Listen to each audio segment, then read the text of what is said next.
Okay, the next thing we're going to do is to add the insert functionality to our application. In other words, the user will now type in the first name, surname, and email in the JText fields, click on insert, and that author will be included or added into the database. And not only that, but the author will also be displayed on the JTable on the side. To begin with, we double click the insert button, delete the comment. So the first thing we do is that we create a new author.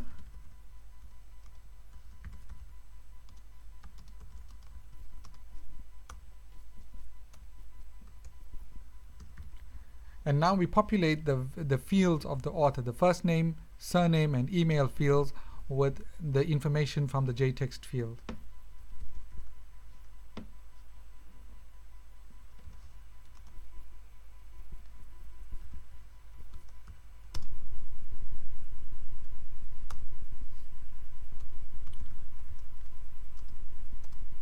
Alright, so we did the first name, set surname,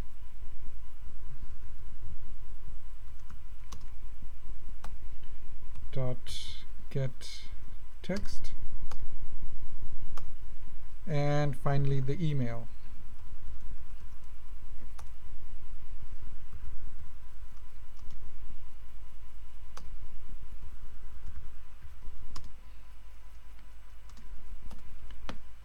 So far so good.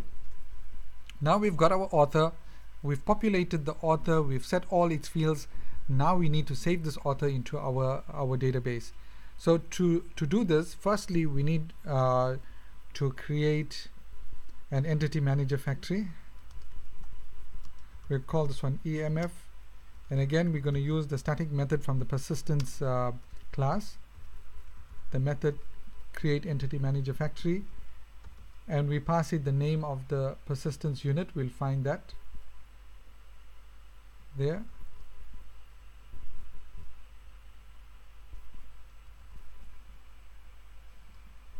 And using the entity manager factory, we create an author JPA controller.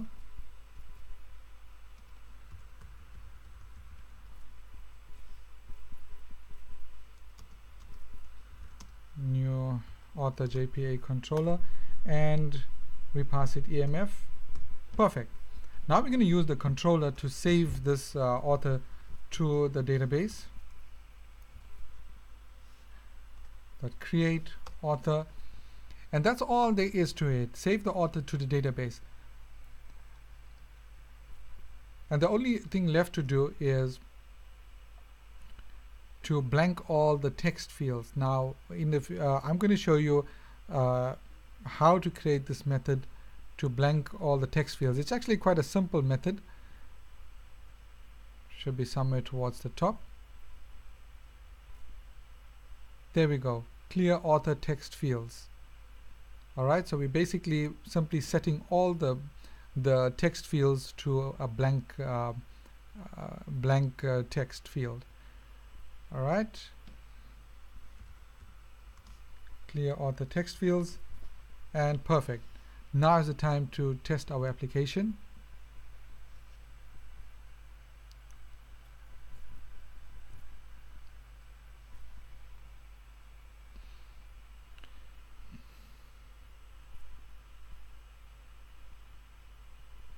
Alright, let's add a new author. Give him an email address and insert. Alright, the author's been inserted, but I think I forgot to do one thing. I forgot to refresh the table when the author's been added. So I'm going to cancel this run, and I'm going to bind the author's table. So after the text fields have been blanked, I bind the author's table. Let's try that again. Now this often happens. We forget to add something and we wonder why our app is not working, but we need to just go back and check, and I'm sure we'll find the answer somewhere. Alright, so Dean Koontz has been added.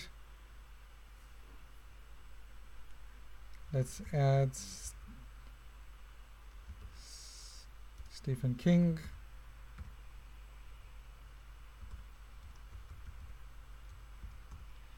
And insert, and there we have it. The instant I click on the insert button, not only is the author added to the database, but the author is also added to the table dynamically.